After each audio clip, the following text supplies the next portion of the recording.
তো হ্যালো বন্ধুরা, সবাইকে জানাই শুভ সকাল। কেমন আছো সবাই? আশা করি ভালো আছো, সুস্থ আছো। তো তোমাদের ভালোবাসায় আমিও বেশ ভালোই আছি। তো তোমাদের ভালোবাসা পাচ্ছি, তোমাদের আশীর্বাদ পাচ্ছি, ভালো না থেকে পারি বলো? তো ভালোই আছি আমি। তো সকাল সকাল কিন্তু একদম ব্লগটা স্টার্ট করে দিলাম তোমাদের জন্য, তো তোমাদের ভালোবাসার জন্য। তো আজকে কিন্তু একদম সকালবেলা রান্না দিয়েই ব্লগটা স্টার্ট করলাম। তো চলো, ব্লগটা কিন্তু খুব ভালো হতে চলেছে। চলো ব্লগটা দেখতে থাকো, আশা করি খুব ভালোই লাগবে তোমাদের। ব্লগটা কিন্তু কেউ স্কিপ করে যেও না।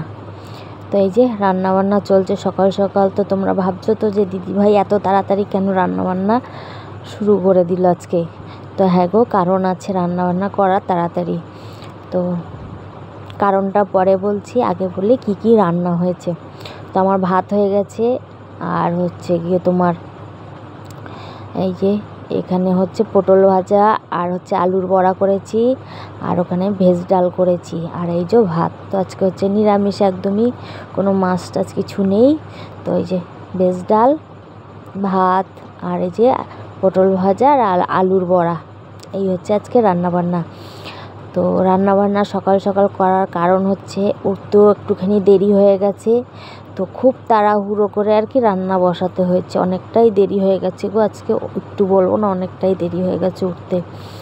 তো যাই হোক, তাড়াতাড়ি উঠে আশিবাসি সেরে নিয়ে আমি আগে রান্নাটা বসিয়ে দিয়েছি, চা করে নিয়ে রান্না বসিয়ে দিয়েছি।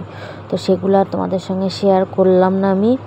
তো এই যে মেয়েকে ভাত বেড়ে দিচ্ছি।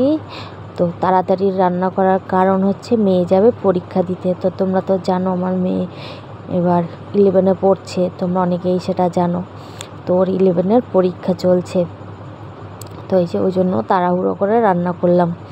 তো এই যে মেয়েকে ভাত দিয়ে দিলাম, ও হচ্ছে খেয়ে বেরিয়ে যাবে তো পরীক্ষা দিতে। তো ওই যে মেয়েকে ভাত বেড়ে দিলাম, তো মেয়ে খেয়ে বেরিয়ে গেল। তারপর হচ্ছে এই যে আমি আবার আমার কাজবাজ শুরু করেছি। তো এই হচ্ছে আজকে তাড়াহুড়ো করে রান্না করার কারণ। তো তারপরে হচ্ছে মেয়ে চলে গেল, পরে সেটা আর তোমাদের দেখালাম না। তো তারপরে হচ্ছে এই যে ঠাকুরের বাসন টাসন বার করে নিয়ে আসলাম। তো সকালবেলা এতটাই তাড়াহুড়ো যে ফুলটাও তুলতে পারিনি। তো ওই জন্য এখন আগে ফুলটা তুলে নিই, তারপর হচ্ছে একে একে অন্য কাজগুলো করে নেব। তো ফুল যদিও এখন পাওয়া যায় না একদমই, জানো তো, মানে বৃষ্টির সিজন তো ফুল একদমই পাওয়া যায় না। আর হচ্ছে ফুল গাছগুলো সব পোকা ধরে গেছে, ফুল পাওয়া যাচ্ছে না একটুও। তো ওই 2-4টে যা পাই সেটা দিয়েই ঠাকুরের পায়ে দিই, কী করবো আর বলো। তো এই যে আমাদের বাড়ির গাছে তো ফুল তোলা সম্ভব না, যেহেতু মাঠের পাশে জল ভরে গেছে। তো এই পাশের মাসিদের বাড়ি থেকেই নিই ফুল এখন। তো এই যে 2টো মাত্র পেয়েছি। তো ফুলটা তুলে নিয়ে তারপর হচ্ছে অন্য অন্য কাজগুলো করে নেব, অনেক কাজ আছে এখনও। তো ফুল তো এই দেখো বেশি পেলাম না, 2টো না 3টে মাত্র ফুল পেয়েছিলাম। তো রোদটাও কিন্তু দারুণ দিয়েছিল আজকে, আর গরমটাও কিন্তু খুবই ছিল। তো এই যে ফুলটা তুলে নিয়ে সেখানে রেখে দিলাম। এবার হচ্ছে ঘরটা মুছে নেব। তারপর হচ্ছে তোমার বাসনগুলো আমি আগেই বার করে রেখেছি। তো ছেলে খেয়ে নিয়েছে, মেয়ে খেয়ে চলে গেছে, আমি আর খাইনি। আমি ভাবলাম যে একবারে কাজবাজ সেরে স্নান করে পুজো দিয়ে নিয়েই একবারে খেয়ে নেবো। ততটা খিদেও ছিল না আজকে আর সকালবেলা আমি খুব একটা খাইও না ভাত টাত কিছুই। ওই সকালবেলা জাস্ট চা বিস্কুটেই আমার সকালটা কেটে যায়। তো ভাত আমি দুপুরে একবারই খাই, আর রাতে। তো সকালে সেভাবে আর কিছু খাওয়া হয় না, খেতে ভালোই লাগে না আমার সকালবেলা, জানো তো, এমন একটা অভ্যেস। যাই হোক, এই যে ঘরটা মুছে নিচ্ছিলাম। আজকে জানো তো আমার ফোনটা কে ধরে দিচ্ছিল? আজকে আমার ছেলে আমাকে ফোনটা ধরে দিচ্ছিল, যদিও ওকে বললেও ধরতে চায় না সচরাচর ফোন। তো ওকে আজকে বলাতে দেখি ও ধরে দিল ফোনটা। তারপর হচ্ছে যে ঠাকুর ঘরটা সব মুছে নিয়ে তারপর হচ্ছে আবার জলটাও আনতে হবে, জলের জায়গাটা বাইরে রেখে দিলাম, দেখলেই তো। তো ঘরটা মুছে হচ্ছে বাসনটা মেজে নিয়ে তারপর হচ্ছে জলটা এনে স্নান করবো। আর জলটা আনাই হচ্ছে আমার বাড়ির বড় কাজ, জানো তো। মানে আমাদের বাড়িতে তো আর সেরকম খাবার জলের কল নেই। তো ওই জন্য হয় রাস্তা থেকে আনতে হয় সরকারি কল থেকে, আর না হলে এই যে বাড়িতে ফুল তুলে এলাম ওই মাসিদের বাড়ি থেকে আনতে হয়। তাই হচ্ছে গল্প। জলের খুব কষ্ট আমার, জানো তো বন্ধুরা, খুবই কষ্ট জলের। বাড়িতে যে কলটা আছে ওটার জল তো একদমই ভালো না, সেটা তোমরা জানো। তো ওই জল দিয়ে শুধু ওই টুকটাক কাজগুলো হয়, জামা কাপড়ও ধোয়া হয় না ওটা দিয়ে। এই যে দেখো, তোমাদের সঙ্গে কথা বলতে বলতে আমার ঘরটা কিন্তু মোছা হয়েই গেল। তো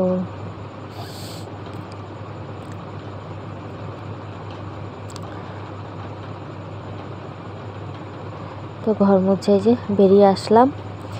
এবার দেখো স্নান টান সেরে জল এনে একদম সব কমপ্লিট করে চলে এলাম ঠাকুর ঘরে। তো এই যে স্নান করে এসে সিঁদুরটা ছুঁয়ে নিয়ে তারপর হচ্ছে যে ঠাকুরকে জল দিতে এলাম। তো এই যে, তো আমার ক্যামেরাটা পিছন দিকে কেন বসানো ছিল বলো তো বন্ধুরা, তোমরা কিছু মনে করো না। যেহেতু আমার ঠাকুর ঘরটা একদম কোণে, যেহেতু ঘরে আমার জায়গা খুবই কম, তো ওই জন্য ঠাকুর ঘরটা আমি এই কোণে রেখেছি। তো সামনে ক্যামেরা রাখার মতো আমার আর জায়গা নেই, তো ওই জন্য ক্যামেরাটা আমি পিছনে রেখেছি। তো ছোট জায়গা হলে যা হয় জানো তো। তো এই যে আমার কিন্তু পুজো দেওয়াও হয়ে গেল।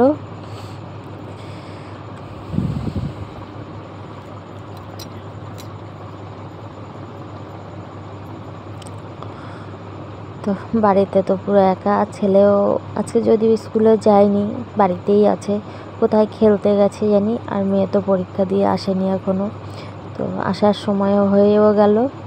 তো এই যে আমার কিন্তু পুজো দেওয়া হয়ে গেছে, এই দেখো পুরো কমপ্লিট, দেখেছো? তো তোমাদেরকে বললাম না যে বেশি ফুল পাইনি, 2-3টে ফুল পেয়েছি। আমার ঠাকুর ঘরটা আজকে পুরো ফাঁকা। তো পুজো টুজো দিয়ে দেখো কালকের কতগুলো জামা কাপড় কেচেছিলাম সেগুলো আর গুছানো হয়নি, তো রাখা ছিল চেয়ারের উপরে। তো ভাবলাম এখন গুছিয়ে নিই। তো এই যে স্নান পুজো টুজো দিয়ে নিয়ে তারপর হচ্ছে যে জামা কাপড়গুলো গুছিয়ে সব রাখলাম, রেখে দিয়ে তারপরে হচ্ছে একটু শান্ত হয়ে বসতে পারবো। তবে মেয়ে আসুক একবারেই খাওয়া দাওয়া করে নেবো। তো ছেলেও খেলে এখনও আসেনি। তো চলো, আজকের ব্লগটা কিন্তু এতটুকুনি রাখলাম। তো বেশি যদি বড় করতে যাই জানো তো, ধরো সারাদিনেরটা যদি তোমাদের সঙ্গে শেয়ার করতে যাই তাহলে আমার আপলোড করতে খুব অসুবিধা হয়, কেন নেটে পাবে না আমার, ওই জন্য। তো এই জন্য তোমাদের সঙ্গে ছোট ছোট 8 মিনিট 9 মিনিটের ব্লগগুলো আমি শেয়ার করি। তো কেমন লাগে অবশ্যই কিন্তু কমেন্ট করে জানিও। আর যদি ভালো লাগে একটু লাইক কমেন্ট শেয়ার করে দিও, একটু ভালোবাসা দিও ছোট বোন মনে করে। তো এইটুকুনি তো তোমাদের কাছে আমি চাইতেই পারি। তো আমি জানি আমার পাশে সবাই আছো তোমরা, আর আমিও জানি আমি সবার পাশে থাকবো। তো এই আশা নিয়েই এসেছি, তো সবার পাশে আছি, সবার পাশে থাকবো।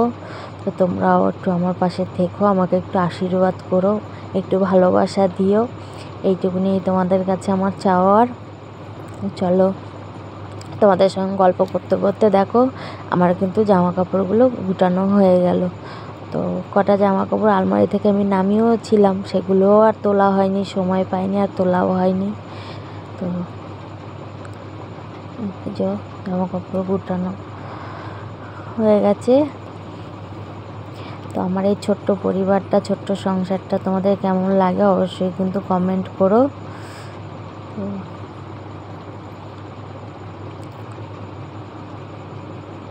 আমি তোমাদের ভালোবাসার অপেক্ষায় থাকি, জানো তো বন্ধুরা। কথায় বলে না, ভালোবাসা দিলে ভালোবাসা পাওয়া যায়। তো এই যে কথাটা বললাম, তোমরা কেউ কিছু মনে করো না যে ভালোবাসা দিলে ভালোবাসা পাওয়া যায়। তো এটা তো বাস্তব কথা, বলো, যে ভালোবাসা দিলে ভালোবাসা পাওয়াও যায়।